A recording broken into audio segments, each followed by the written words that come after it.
The views and opinions of the hosts and guests are their own and do not necessarily reflect the views of the management and staff of Guardian Radio.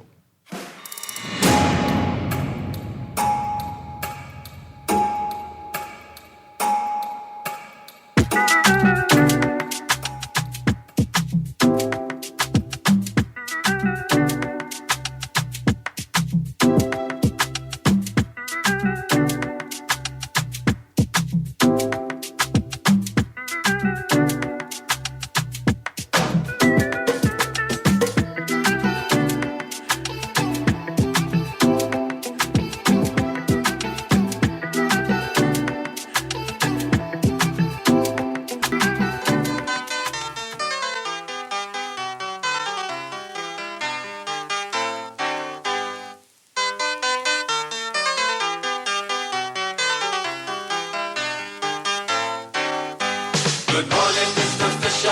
Good morning, Father Brown. Have you any black crab to sell me one or two? Goldfish, I have no way to catch them. Every married man catch his own goldfish. Good morning, Mr. Fisher. Good morning, Father Brown. Have you any black crab to sell me one or two? Goldfish, I have no way to catch them. Every married man catch his own goldfish. I went to the government gate. I asked him for a break. He ran right round and kicked me out the gate. I went to the government gate. I asked him. Good morning this morning and welcome back to Guardian Radio 96.9 FM, your station for fresh news, smart talk all day. Now, obviously, me and my producer, we in a bit of a Bahamian music dance battle right now. Because yesterday I make him play all kind of non-Bahamian songs.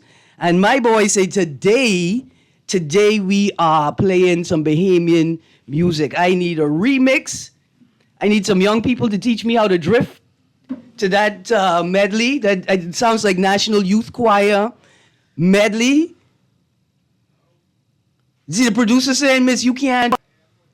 Oh, that's the Kayla Edwards trio oh, Kayla Edwards trio. I have one friend named Desmond Edwards Lockhart. We just call him Quinn. Mark Quinn. Mark Quinn is his name too. Kayla Lockhart is his mother. And when you talk about family pride, right? This is a young man who understood like the role that his mother was playing in society, and he was okay with it, man. Anyway, good morning, Marquin. Hope you're having a good day. And good morning to all the young people. You all get yourselves together and get ready to teach us old heads these things. You cannot be keeping these things to yourselves like secrets.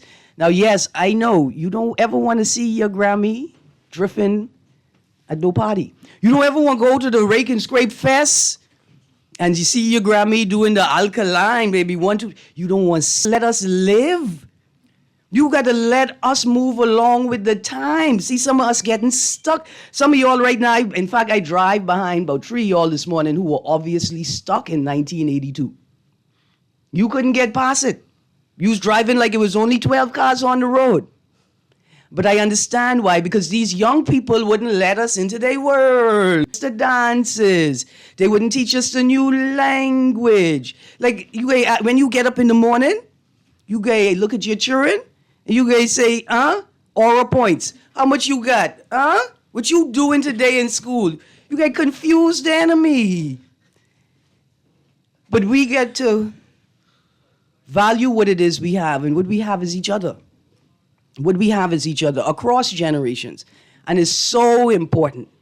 It's so important to maintain those cross-generational links. The music, the culture, the stories, the language, the things, right? Because in the sharing of those things, you create a world where younger people could better understand what is happening around them and why it's happening the way that it's happening.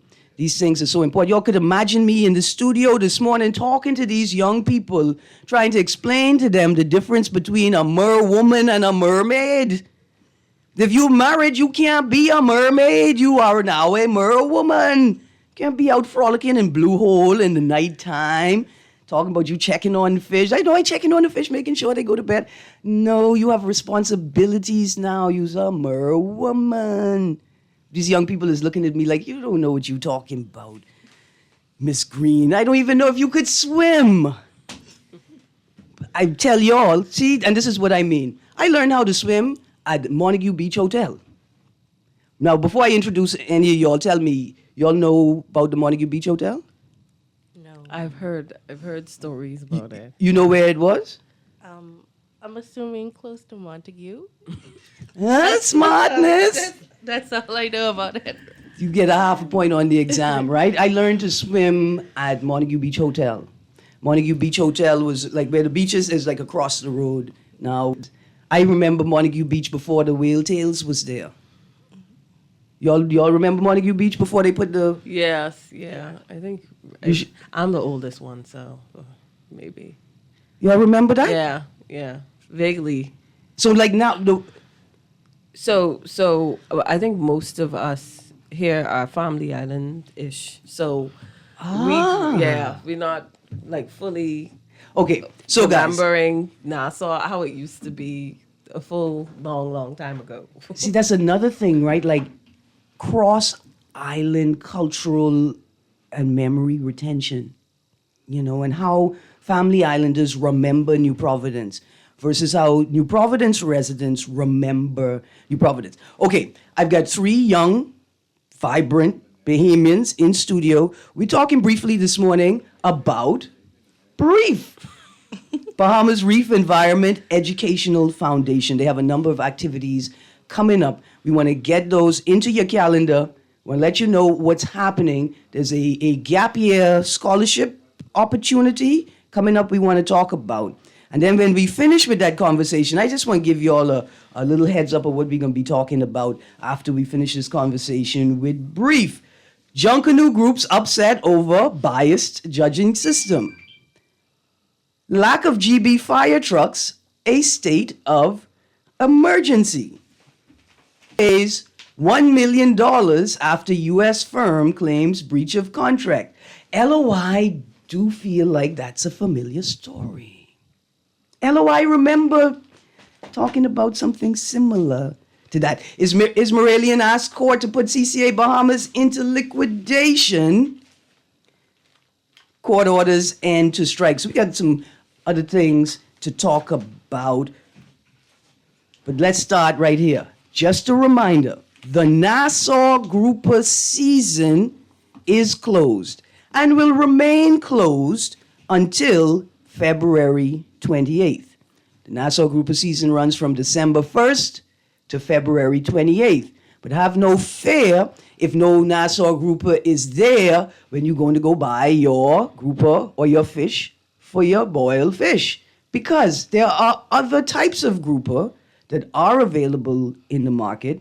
But if you don't want to run the risk of accidentally purchasing a Nassau grouper, you could replace your grouper with lionfish. This closed Nassau grouper season is a wonderful alternative. It tastes even better than grouper in the boiled fish. And you could boil up the shoulders for your other applications. I like lionfish is related to the mermaid. They are use. They get plenty use, man. Anyway, ladies, please introduce yourselves.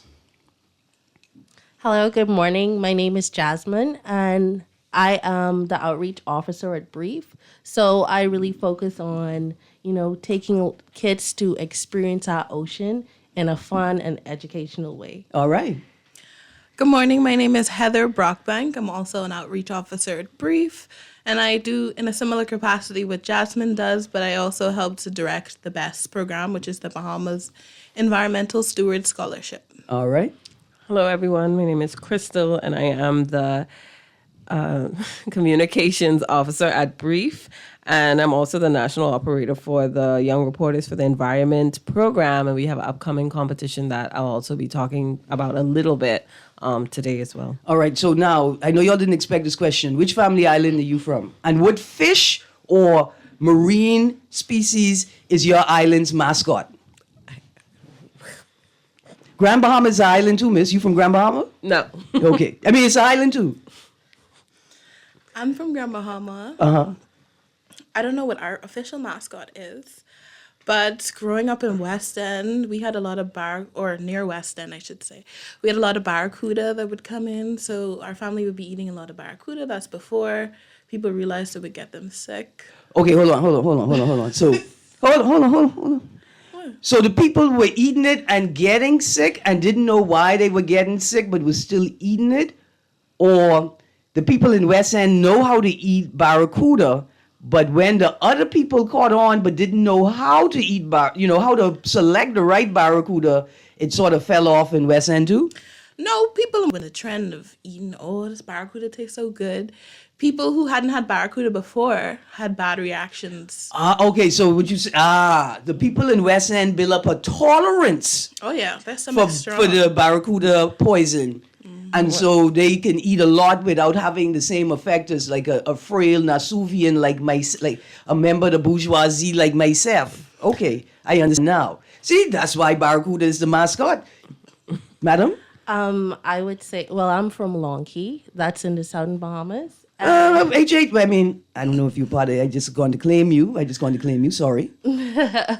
And I would say our mascot would be, I think, the mangrove snapper, because we have a lot of mangroves. And What you mean the mangrove snapper? the gray snapper, mangrove snapper, it's, to me, is one of the best snappers that exists. But it doesn't get that recognition, and they grow really big, and they love to just hide in the mangrove. These large snappers, and we have a lot of mangrove snappers in our mangrove forest. So I think that's, In Long Key, you have a whole mangrove forest. of course, My Grammy from Long Key. I know we sophisticated. I didn't know we were that sophisticated. Of course, you know what Long Keyans are. So, dear Nassau people, when you go to the dock to buy your fish now, you have to request a mangrove snapper. Yes, or gray snapper. Or great mangrove or Same fish. from Long Key. Tell the fishermen don't be playing with you. You need to taste this snapper. Mind you, we need to harvest sustainably. We don't want to take all the gray snapper, mangrove snapper out the mangrove. No, and they used to be hiding right in those red mangroves. So you'd be shocked to see the size of the mangrove just hiding in that. Like a manatee? No, Not but that- sometimes manatees would visit, The forest? yes. Oh, wow. That's awesome. Okay, now, madam, I thought you were not going to tell us where you're from. So I'm from Nassau, but I grew up in San Salvador for several years. I was there in primary school. So my recollection with my Nasuvian parents of the San Salvadorian diet is not very. I do remember though some people talking about eating turtle, and this was before the ban, so you cannot eat turtle now. But it's not necessarily the fish that you eat, right? It's the thing though, right? Maybe it's bonefish, because bone fishing is big thing, Yeah, so bone fishing, yes, but I feel overall it was multiple fish was Available. All right. What was the hardest fish for you to eat? Hardest fish. I do not like fish with plenty bones in it. So yeah, if I could I like snappers because you could tell where all the bones are, right? Well, thank God for lionfish, Yeah, because and then- very few bones, easy Yes, to extract. lionfish is Yeah. great, and yeah. I almost going to take your Bahamian. What you mean you don't like too much bone? I don't. Some bone. I don't like a lot. I don't like the head. I like the tail, because the tail you could always tell where the bones But the- are. Why y'all looking at me like this? Because I got a text in coming in saying, but all the flavors in the head, ma'am, No, thank you. and all the all the nutrients in the head. Yeah, man, when your grandma used to suck out the eye of the fish. Oh yeah, No, Yeah, and she said that's how come I could yes. see whatever you doing wherever you are. Okay. Y'all don't know. That's some other cultural things you're talking about, but Your grandma ain't never tell you to eat No. fish head and make you smart? Yeah. no. Really? Wow. Yes. Okay, I'm that's not okay. Family Island enough. That's okay, because neither am I. I yeah. just listen to other people them story. Okay, now, so we've got a couple of big events coming up. Let's start with the best scholarship Best Gap Year Scholarship Program? Yeah, so for those who are unfamiliar with the BEST scholarship, it's the Bahamas Environmental Steward Scholarship, and it's a gap year program. And what a gap year program is just a year in between high school and college where you would take up a program that assists you with building up your portfolio for college. And so that's exactly what the program is. So we really prepare students who have this keen interest in the environment or conservation, and we really bring these experiences to them and curate an internship and experience their career goals, how they can gain certifications through this program. We have the Reef Rescue certification, lifeguard certification, CPR certification. All of those are opportunities that are available with the program. So it's a partnership between Brief and the Island School. And for those of you who aren't familiar with the Island School, it is a school for sustainability in the Cape Eleuthera. And so they get a scholarship for a semester to attend that school. And then they have a 4-month internship with Brief. And that can look like being in the Brief office, coming to speak on the radio, or even interning at Bahar Mar or Atlantis in their wet labs, or going out on the boat with different organizations that do restoration. So there's a lot of opportunities with this program. And it is a program that we tailor towards students who are 15 to 18 years old. And it really encourages you to build up your resume for a career in conservation, and also provides networking opportunities. Absolutely. And I imagine it helps a student to hit the ground running when they enter university, because they're already familiar with what these options the university is offering could mean, what they would look like. And then so in terms of like placement in internal university programs, you're going to have the language and the conceptual understanding that's going to spark in your lecturers and administrators' minds, okay, this student is primed, they're ready for this program. It gives a great placement. That's awesome. Okay, so interning, paid or unpaid internship? Currently it's unpaid internship, All right. but there's a lot of certifications that make up for that, especially with the dive certification that we receive at the Island School, is worth more than you could ever be paid. Absolutely. Okay. Wonderful opportunities. All right. And so when do I need to apply? What's the deadline? And what's the duration of the year? Yeah, so the deadline is coming up for students who are interested. It's February 15th, so that's the day after Valentine's Day.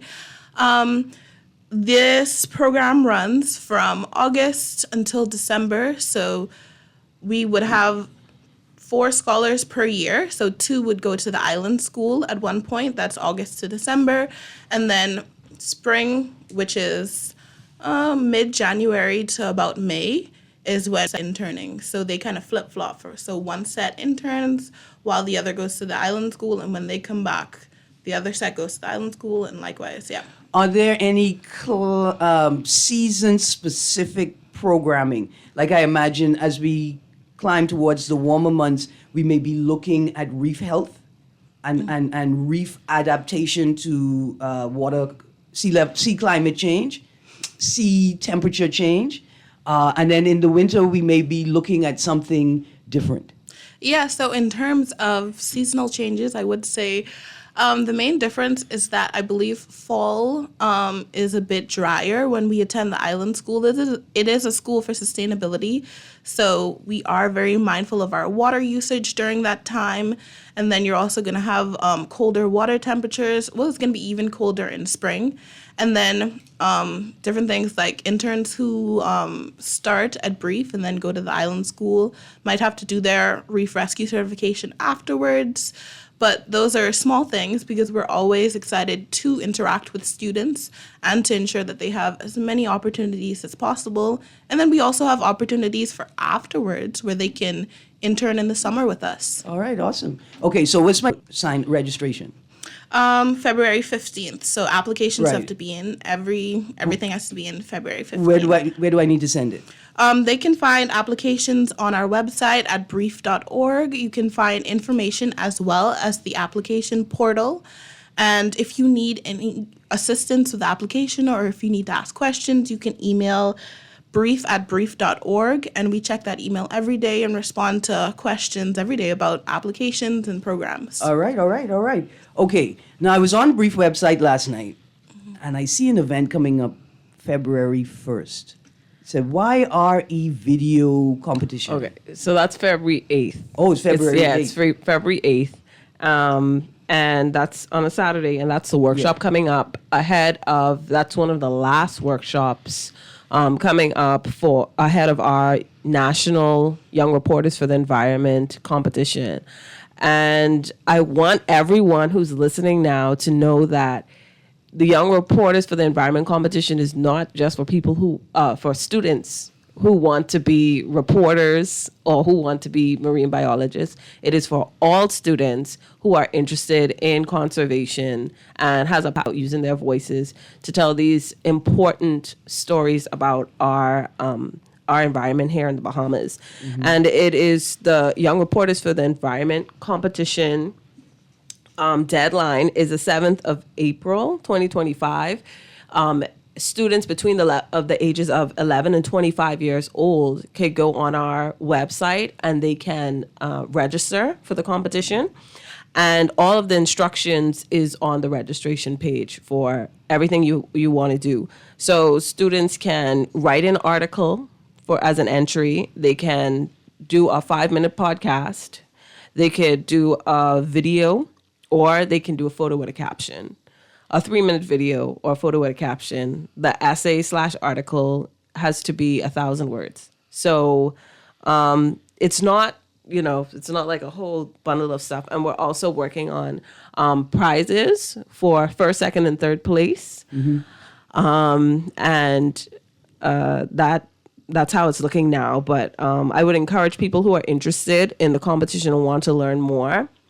As Heather said, they can email us, but I encourage them to go on our website and also follow us on our socials at Brief2F242 on our social media on in Facebook and Instagram and LinkedIn, so that you can see more information about upcoming events and you can come. But that Wiry workshop is on February 8th, Saturday, 9:30 a.m. at Delaport Beach. And it's the last workshop in the YRE series, season preparing students to submit for the national competition. Yes. And okay, what happens when I win the national competition? Okay, so you win the national competition, you get national recognition. Yeah. So you will probably find yourself if you're in the first, second, or third place, you'll find yourself on the radio, Guardian Radio, right? And students will also have their entries submitted to the international competition to compete with other students from all around the world. And they also will get a prize, which is an electronic device. We're not confirmed yet, so we're still working on that. And a voucher, $100 voucher from the Heatwave / Sports Center. Wow. The Heatwave. All right. So two things I program for. First of all, has any student presented a submission that explores or examines or calls to our attention the blue holes and the question of whether blue holes stretch all the way down to South America? Second is anybody concerned about the impact of an expanding local tourism souvenir market on the hermit crab housing crisis? Oh, that's a great idea. Because I was thinking, in fact, I went camping and we saw some hermit crab, right? But we were on the grass. I was like, well, where does Spike get his shell? Like, where do you get your shells from, buddy? So some people import them. I know Home Fabrics, they sell, these shells. I don't know if they're artificial or not, but they don't look exactly like the ones on the beach. They're a little bit more perfect. Mm-hmm. But, I don't know. That's a great question, because especially like the jewelry that you buy from the more... what do you call it? Less commercialized spaces, right? They are the ones extracting, I think, from the natural. Yeah. But what I think is so interesting is, the hermit crabs, they actually get their shells from the whelks, the sea snails. So they actually don't create their shells themselves. They find them. Right. Yeah. They have to find a home. Yes, But if you but come if in you and making find earrings with their That's home, true. Yeah. Say, look here, Earrings That's a and really good necklaces. topic. True. I've been watching these Wiley. Welks and Cribs for months now, and you just swoop in and take my. Anyway, Yeah, and that's very interesting because we will be discussing the Rocky Shore at our next workshop, and that is a good topic for a student who's coming on. Wink, wink. If you're listening right now, that's something that you can think about discussing in your entry. value of conch shell in the cosmetic market, and right, like the tension between allocation of resources, like who gonna get it? Who is it? A national resource that has to be allocated equitably and equally, or is it a resource that an individual could seize, right, and turn into a capitalist market? But let's go to the phone line quickly. Good morning, caller. Hey, good morning, Erin, guys. Morning. How you do? Good morning to your guest. Is Mr. Neri there? No, he is not here. As soon as we said Rocky Shore, this place say, look here, I have to go to Long Island and check on my beach. Listen, I'm listening to you guys talking about the hermit crabs and the shells, but I see it this way. The octopus and the hermit crab works together because the octopus is who eats out these the small conchs or the wilks and stuff out of the shell, where the hermit crab, the shell washes up on the beach and the hermit crab finds it. Because if you go on the beach at Delaport, I've seen the hermit crabs in the evening. I'm literally on the hunt, some with shells, some without shells, and some look like they're trying to upscale their shells. Yeah. They're So moving I on think up. the octopus and hermit crab works together. Thank you. Thank you. You see what I'm saying? Like, this place is absolutely fascinating. Yesterday, we had Stephen Lightburn and Mullers International. They're doing a play called Reindeer Tales. They detain Santa, and these by them trying to figure out what they could do, like how they could get Santa out. But you could imagine that the octopus and the hermit crab, like, anytime there's a shoreline criminal, I get called the octopus and the hermit crab. Where were y'all? Were y'all together? What y'all was doing? Y'all is waiting. Y'all is thief people's house. What is happening? They're fascinating, man. And where my animators to tell these stories. You could imagine a series about an octopus and a hermit crab, like not a murder, but a crime mystery, and then it turns out it's the octopus and the hermit crab the whole time. That is amazing. Who is it? That is amazing. All right, okay. Yeah, but Jasmine would know. But yeah, there are some species that work together on the reef, right? We're talking about coral reefs. We're also going into the summer. So that's another thing that we are encouraging students to write about in their entries, the importance of coral reefs, because we've seen a lot of coral bleaching over the years, and the summers have been getting a lot hotter too. So it's very important for the species to work together and help out one another. And for us to understand those symbiotic relationships, how we impact them, and how sometimes like a trivial, reflexive desire, something pops in our head that we think we could go and disrupt an entire idea, that this action is going to disrupt an entire ecosystem. So I tell you where that idea come from. If y'all ever been to Mayaguana? Yes. You've been to Mayaguana Airport? You ever see the rooster and the chicken? Is it the rooster and the cat work together to eat the chicken bones out? Listen, somebody sent me a video of the rooster. I think it's the rooster and the cat, or the rooster and the pot cake working together to feed themselves from the garbage. Bahamian animals are just, we better be careful when they start taking over. Very, very innovative. Yes, absolutely. Okay, the third thing on our calendar as we start the new year for Brief. Well, tonight actually we have a virtual session. So it's a best informational session. So the Bahamas Environmental Steward Scholarship that I just spoke about, if you are interested in it but would like additional information or to hear from people who have been through the program, which I have been through the program, you can log on tonight onto our Zoom. You can find the flyer with the Zoom link on our page on Instagram and Facebook on Brief 242. And that's all of our social media pages. You can find us under Brief 242. So that will be starting at 7 p.m. And feel free to join in and listen. We'll be talking about the program And we'll have representatives from the island school there as well to answer any of those questions. All right, and just quickly, let's go. I'm going to go read through the application requirements and eligibility requirements. I think it's very important. Parents, if you are trying to give your student child as many opportunities as possible, right, to be exposed to, send them to this session. See, because the thing is, it may not be the thing for them, but it may spark them. Just them knowing that these opportunities are available can spark a lot of young people. So the application requirements, you got to complete the form. There's an essay response, multimedia submission, personal, or you can select one of these?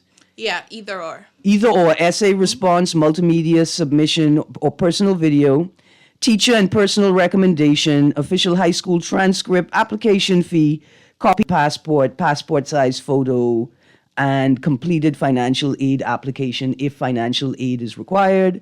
Eligibility requirements, again, 15 to 18 years old, 2.5 minimum GPA, Bahamian citizen eligible for Bahamian citizenship, demonstrates an interest in the environment and environmental sustainability. That's almost all the young people I know. Yeah.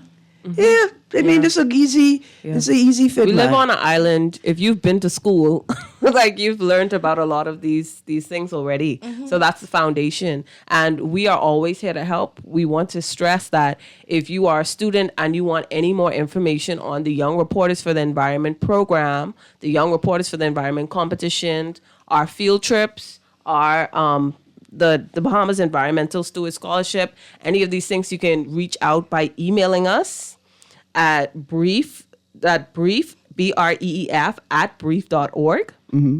Or you can call us at 327-W. So we're just one phone call away. And one thing I wanted to note with the BEST program is that a lot of students get discouraged because they think they need to know how to swim.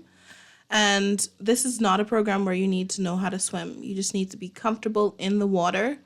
Like if water is here or just above your head, you just need to be comfortable in water. Yeah. And we'll work with you. And y'all will have flotation devices or safety vests. Always. And also we have the tube as well. We're all certified in CPR as well. So And I'm a champion bubbler.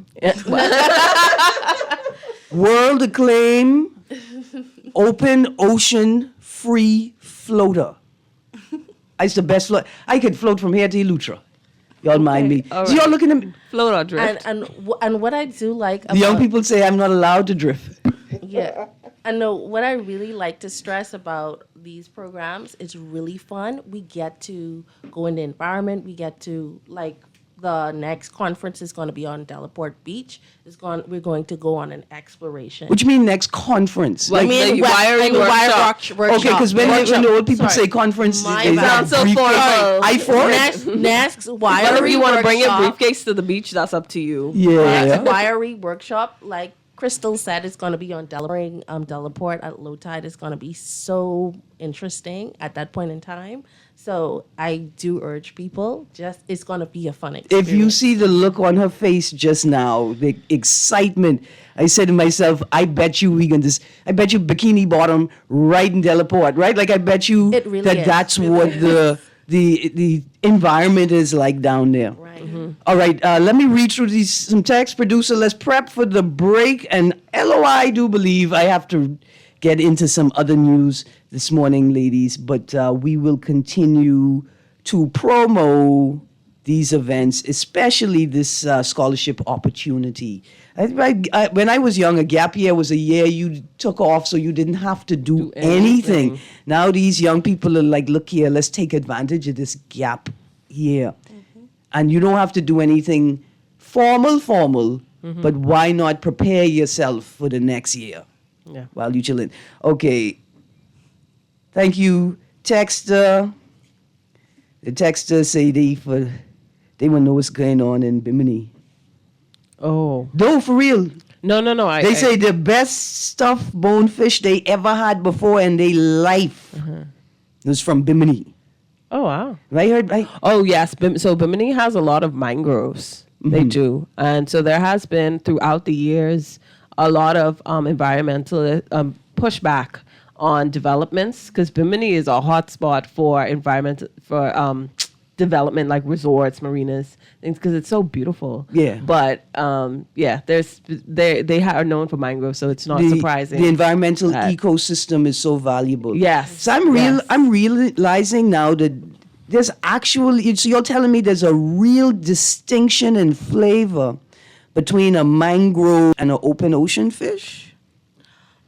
Well, personally, I know it have red snapper, it have vermilion snapper, yellowtail. But I'm saying, do they taste but different? Mangrove snapper tastes the best. All right. Okay. Yeah, trust me. Opinion. All right. No, it tastes different. I love mutton snapper. Okay. Somebody says, what gives the worst response? Is it barracuda, or lionfish? As we go to the break, I just want to take this moment to say that there's a very, very big difference between barracuda and lionfish. Barracuda is poisonous. The poison is in the flesh of the barracuda. If you eat a poisonous barracuda, you're going to ingest the poison. Lionfish is venomous, which is different from poisonous, right? The lionfish will inject its venom into you, right? And that's when you will become affected by the venom. You can destroy the venom in a lionfish by cooking it in temperatures exceeding 170 degrees Fahrenheit or 140. Yes, or by cutting off the spines. Right. Yeah. But you got to be careful, because if they spare the fish and puncture the skeletal structure, some of the venom could leak into the flesh. So for applications like ceviche, you want to make sure that your lionfish was hooked, right, and that the skeletal structure was not broken or damaged. But for cooking applications, your fry start temp is 180 Fahrenheit. Your start boil temp is 220 or 202? Anyway, 212. The point is, you will have exceeded the temperature necessary to denature or destroy the venom in the lionfish. So you could render a lionfish safe by cooking it. But a barracuda, if it is poisonous, and you rely on the strength of your own immune system to protect you. And Right. PMH. So both experiences could be equally bad, but they are definitely different. Right? And you don't get poisoned. Right? You've been poisoned by barracuda, madam? Yes, ma'am. Did you? I got food poisoning too from fish. Not a good experience. See, it's a neurotoxin, but we... Right, lionfishes will go straight to Yeah, the direct. No, I mean from barracuda. Yeah. Mhm. Yeah, it's also a neurotoxin, so it's give you wet. Boy, barracuda tastes I good broke though. out in a rash, like a skin rash. It was tastes so good. weird. In my arms. Yeah. Arms, It your was heart, weird. Yeah. But it tastes good though. Yeah, it did. Lord, protect us from our own misunderstandings and desires. We're going to go to a break. You're on the clock with Erin Greene. Thank you to the representatives from Brief, Bahamas Reef Environment Educational Foundation, and the work that they do. They are a non-profit, non-governmental organization and an important part of the conservation and education on marine ecosystems in the Bahamas and the world. Thank you for joining me this morning. Thank you. Okay, thank you. And y'all tell the mermaids what I said, please. Let them know when y'all get back to the office. Also, we want to remind people to please follow us on our social media at Brief242. Yeah, absolutely. Absolutely. Thank you, ladies.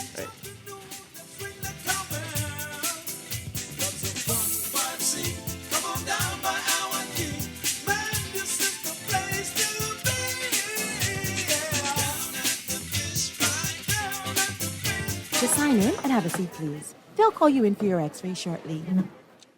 That's why they call it a waiting room. You won't have that problem at Fourth Terrace Diagnostic Center or Imaging at Grosvenor. We never schedule multiple appointments, so you'll be in and out in no time. And if your initial screening reveals a concern, our radiologist can conduct an alternative screening right then and there. Call 328-8157 to schedule an appointment at Fourth Terrace Diagnostic Center or Imaging at Grosvenor today. You try to rest, but roll with the best. For all your printing needs, there ain't no one better, no. For posters and banners, magazines and flyers. For window decals, greeting cards and newsletters. No job too big and there's no job too small. You name it, we can print it. Just give us a call. Let Print Masters bring your master. In building, telephone 302-2361.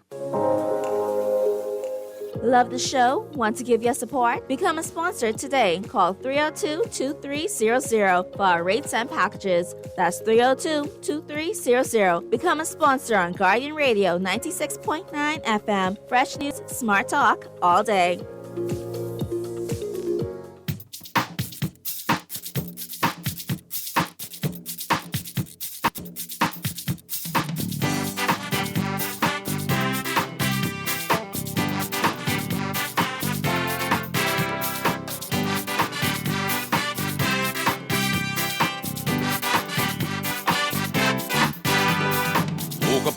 Morning to the rising sun. It's bonefish season and they on the run. I gotta find bonefish fully to catch me some. See, when it comes to bonefishing, he's number one. He's bonefish folly. He's so meek and lowly. Bonefish folly. He's the one and only.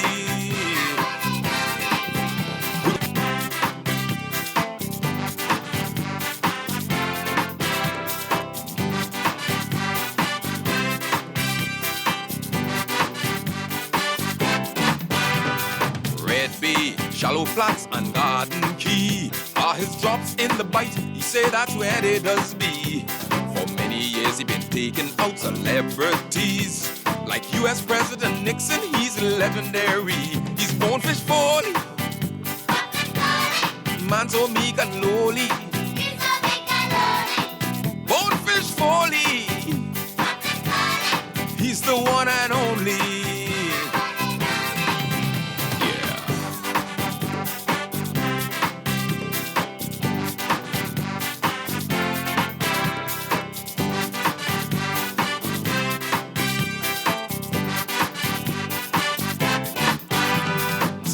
At the shoreline as he cruise on in. Hear the put off his boat engine. Seagulls gather to feed as they clean. The catch of the day, both fat and lean. Now bonefish folly. Oh, he's so meek and lowly. Bonefish folly. He's the one and only.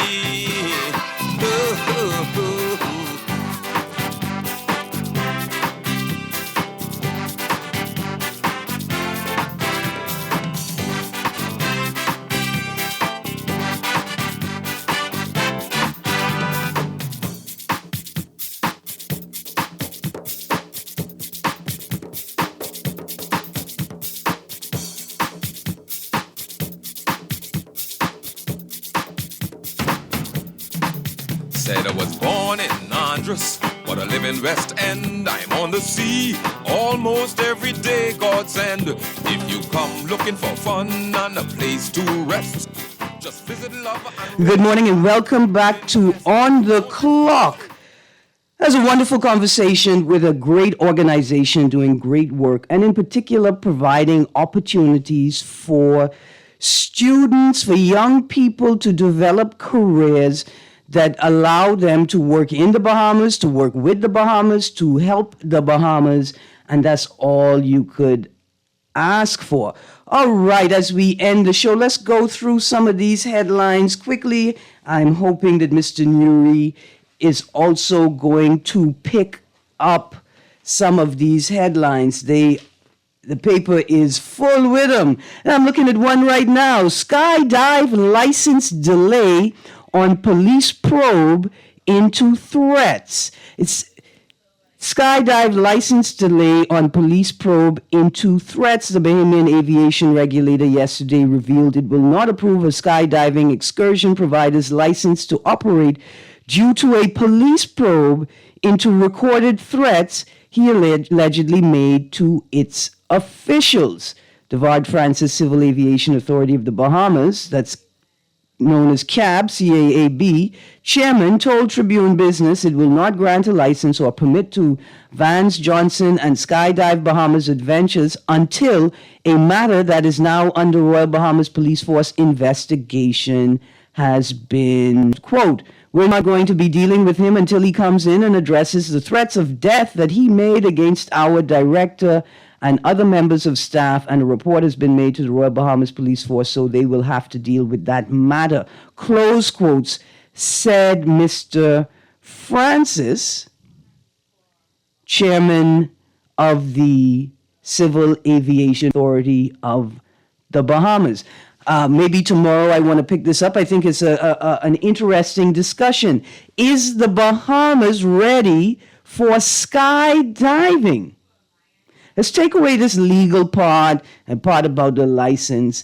Do we have the infrastructure and the capacity to operate successfully and deal with any challenges or issues that may arise a skydiving operation? Like I said, we're going to put that on the table for tomorrow. Another interesting story I want to get through very quickly. Government pays $1 million after U.S. firm claims breach of contract. This is in today's Nassau Guardian. A U.S. firm yesterday withdrew its lawsuit against the government of the Bahamas after the nation met its, quote, obligation, close quotes, under a letter of intent. LOI that I'm feeling very familiar. To pay Berkeley Energy Solutions $1 million for failing to enter a solar power purchase agreement as it had committed to do. Let me reread that. A U.S. firm yesterday withdrew its lawsuit against the government of the Bahamas after the Davis administration met its, quote, obligation, close quote, under a letter of intent, that's an LOI, to pay Burke Energy Solutions $1 million for failing to enter a solar power purchase agreement as it had committed to do.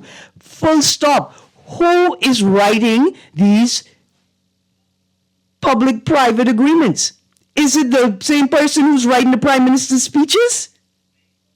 What do you mean that there is a $1 million fine, like an obligation for failing to enter into the agreement as it had committed to do? If you committed to enter into the agreement, then you entered into the agreement, right? Why are we paying you $1 million for doing something that we should have the right to do as a government, which is not enter into an agreement?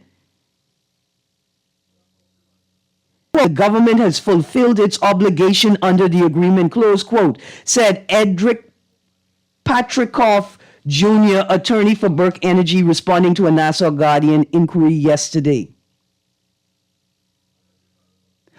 Who has any degree of familiarity with this specific administration or any preceding administration would allow a clause in a contract to commit us to having to pay for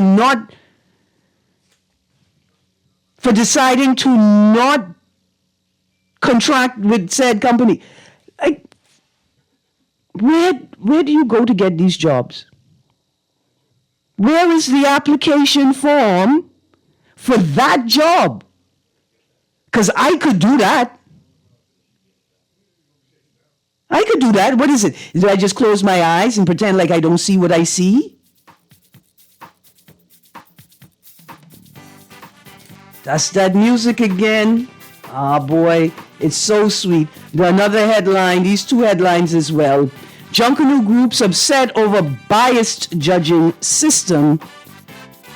Frustration is mounting for several Junkanoo groups over what they call a deeply broken and biased judging system that has, for years, and it goes to page 2. We definitely got to continue reading that. And this one, lack of Grand Bahama fire trucks, quote, a state of emergency. Somebody told me that the farm in question that raised the alarm, pun intended, is very close to the new fire station in Grand Bahama. We'll get into some of these headlines in the next hour. Of course, Guardian Radio AM with Scenery is up next, and I'm sure it's going to be a lively show. Stay tuned to Guardian Radio 96.9 FM. Like U.S. President Nixon, he's legendary. He's Bonefish 40. Man so meek and lowly. Bonefish 40. He's the one and only. This is Guardian Radio 96.9 FM. Streaming on GuardianTalkRadio.com and the Guardian Radio app. Nassau, Bahamas.